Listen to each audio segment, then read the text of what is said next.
I'm curious, Andrew, from your end, what's been like the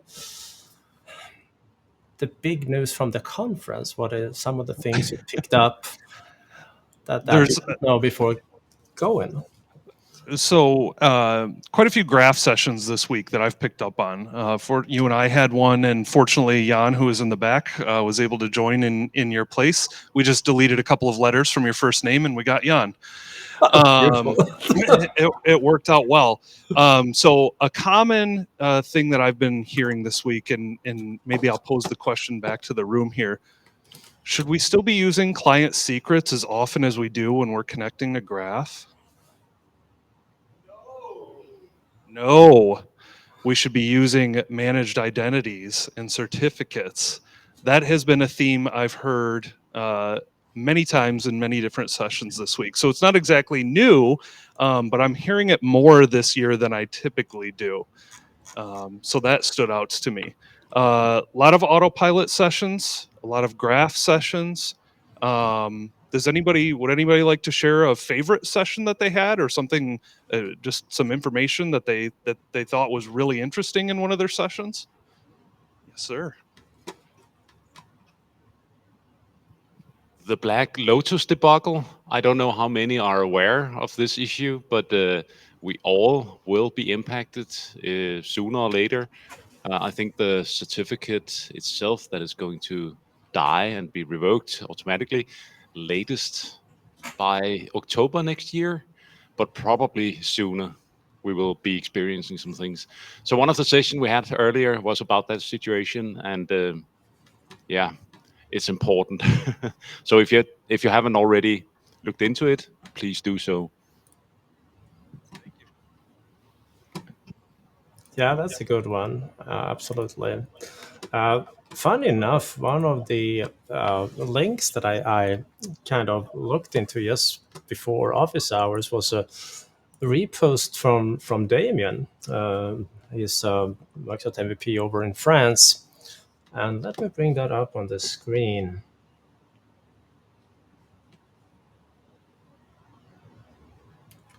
Let me figure this one out. Yeah, this one here, I think that was a very timely post. Basically, a best practices topic around using Intune, PowerShell, and the Graph API. So if you haven't had a chance to see that one, by all means, go up and do the reading of that blog post. It came early April, but last year, but it's been one of those really, really good blog posts too. And I just saw that we reshared that information earlier. And the question regarding BlackLotus, there is a quite remarkably good post by Mr. Helmut, a Microsoft person over, I believe, in Germany. But he published what I consider one of the best information I've seen around the BlackLotus thing. So I figured I should bring it up on stage as well.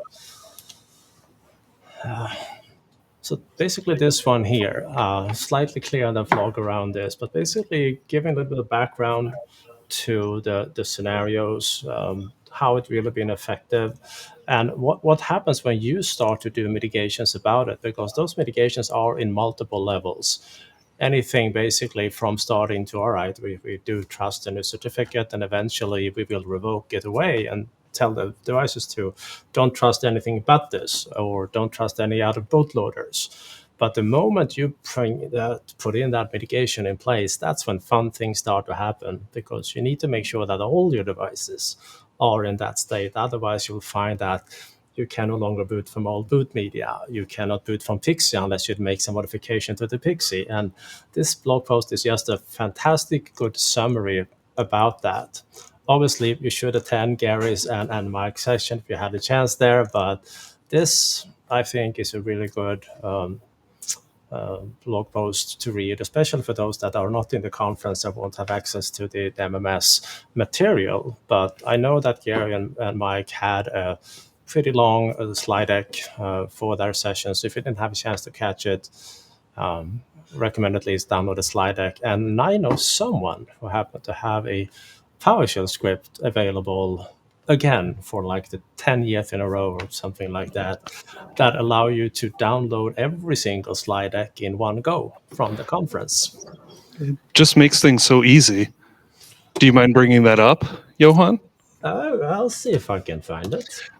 And also, while you're doing that, we normally share links like this during office hours. Where can the audience find those links when we're wrapped up? That is a very good question. That's all right. I can answer that one while you're pulling that up on GitHub. So normally later tonight or tomorrow morning, you can find this video on YouTube, and we always post all of the links that we share underneath the YouTube video. So feel free if you want some of this evening. Feel free to take a photo or something if you'd like. But we will get all of this posted. Yeah. So here is the script from Andrew.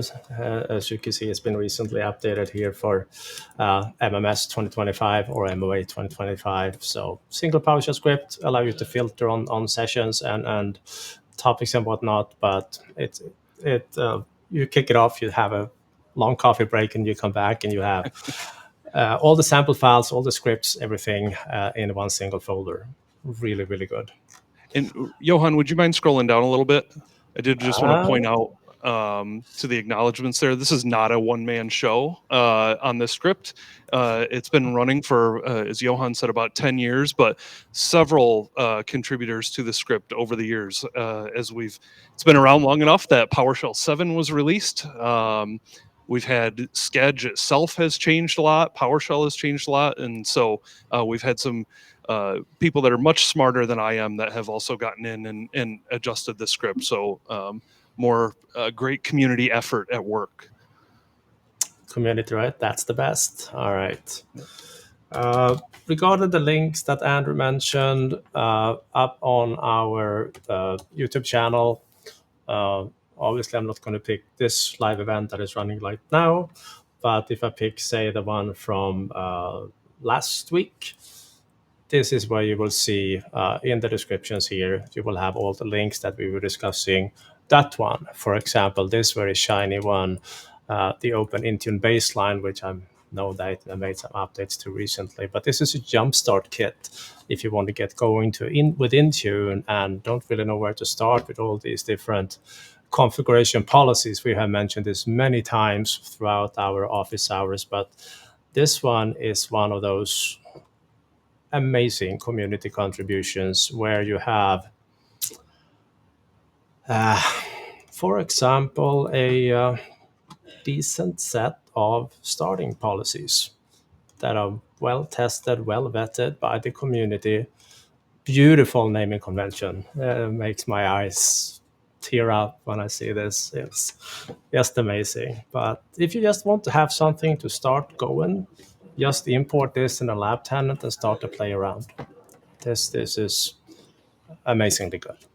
I think James actually had a session on this week. Was anybody able to attend that session? Yeah, pretty great stuff, right? This is awesome.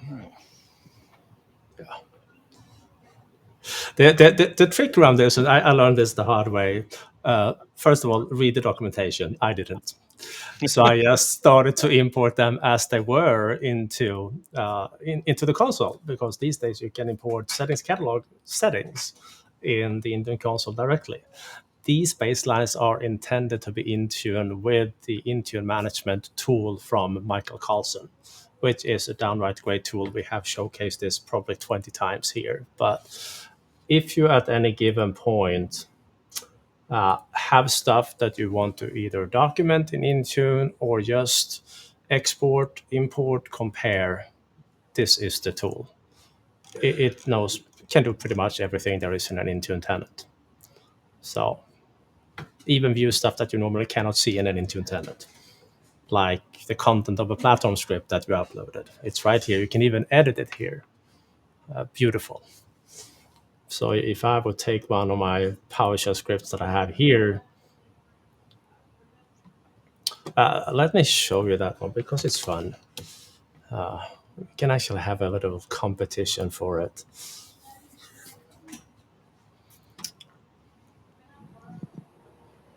You still have keychains, Andrew, or do you give them all out? Still have a couple.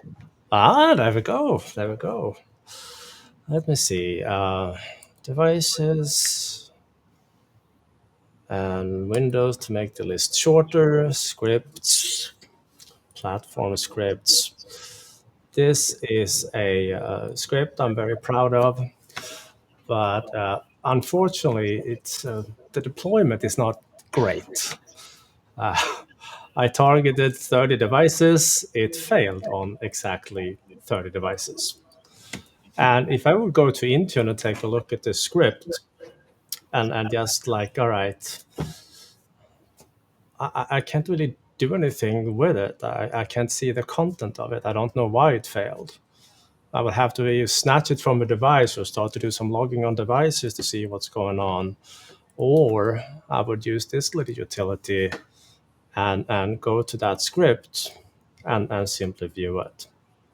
If I can select it, I will view it. Because here I have an edit option. And I wonder if you guys can tell me why this particular script failed. Hint, it's in the beginning.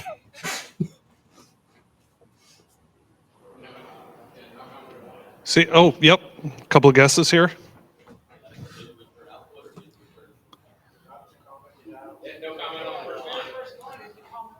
Yep. Yep, indeed. Exactly. Yours truly fat-fingered a comment. It's supposed to have a hashtag in the beginning. And at least on my system, I don't have a PowerShell command name KMS space activation space script. I don't think anyone has, but it literally failed. But this makes it so easy, and I can even go ahead and edit this one right here and save it. And now my script is updated. Because that's something I absolutely do not like around platform scripts. I mean, sure, it says that it does KMS activation, but that script could really do anything. I have no idea once it's uploaded. So just one of many use cases with that little utility.